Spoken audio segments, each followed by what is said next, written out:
Have a great time everyone. I am Prabjit Kaur and this is the fourth video in data structure series. In this video we will understand how to write algorithm. We touched this part a little bit in the previous video. If you haven't watched that video, I suggest you to watch that video from the link provided in the iCard. In this video, we will understand what are the different algorithmic notations and control structures available which assist us in writing an perfect algorithm. So let's begin. While writing an algorithm, there are no standard rules available. You can use any statements which look like English language and they should provide exact meaning what exactly that step is going to perform. So this is the one thing that you have to keep in mind. Each step should be clear and concise and it should convey exact meaning. And it doesn't have any sort of rules or regulations that you need to follow while writing those steps.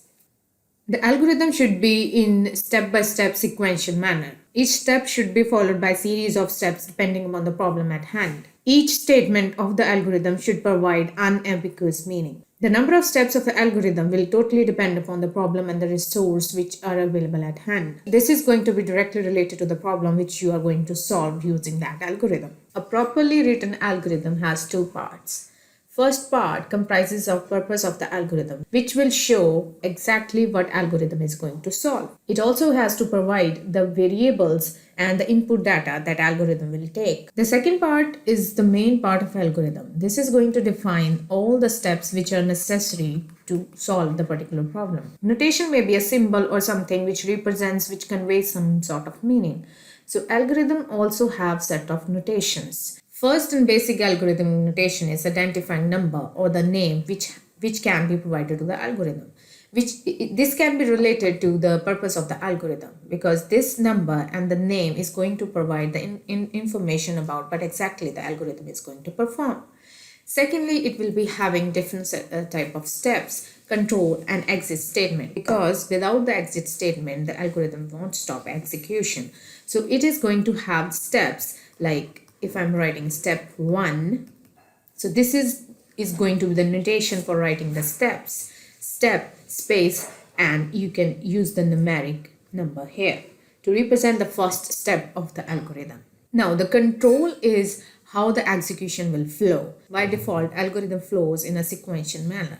But in case if we want to change the control of execution or the flow, we can use the control statements. And basic statement that you can use is go to statement.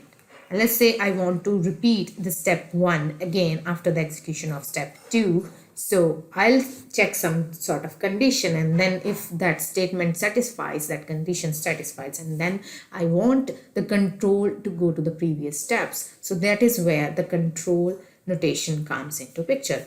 After that, there are going to be number of steps and they're going to be the last step of that algorithm, and that should be exit. Similar to this, the step first should be the start step, because algorithm should start executing, then only it is going to execute other steps.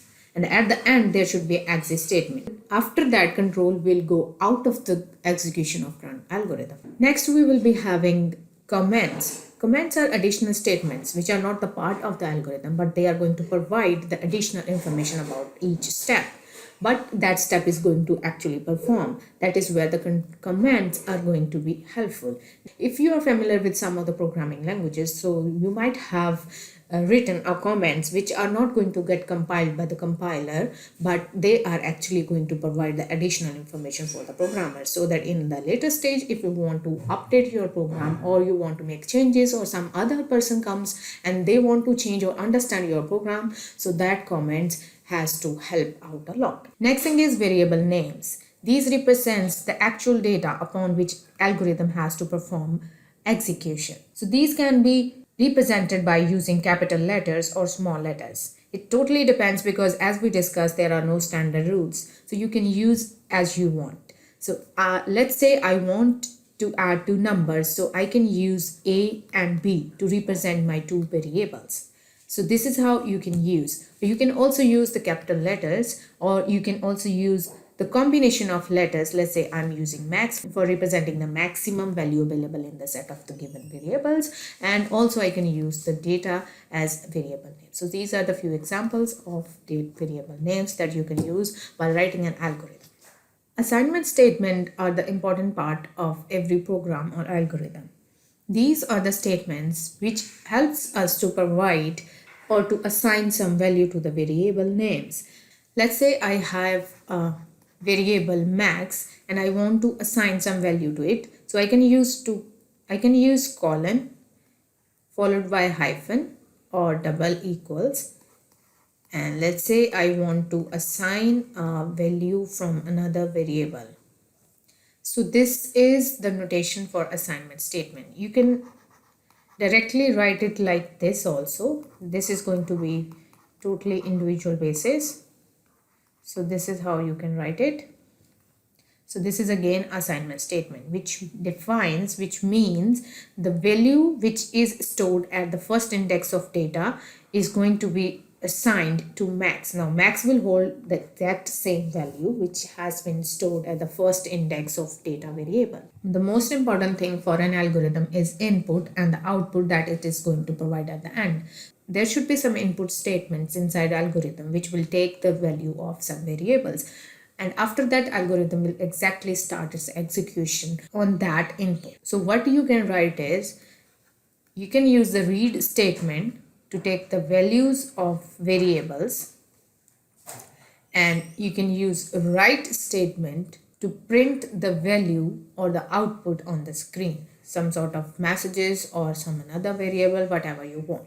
Procedures are independent modules, or we can also call them sub-algorithms. These are the part of main algorithm and they have their own number of steps which are going to solve a part of problem.